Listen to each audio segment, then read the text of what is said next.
घरिया जमीनिया ना बना तू न गिनियान कि भौजी सा चाहू के बारू लछमीनिया ना बना तू न गिनियानु हो।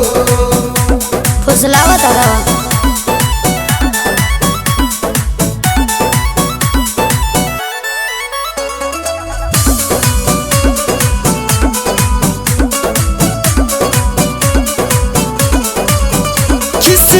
के धनी ऋषिया के धनी बात बात देवे लूतला के धनी। हाँ तो ओला बोला ले बनी ई कहलो जात बानी राजा अब तो हम नहीं हर तू संभालो।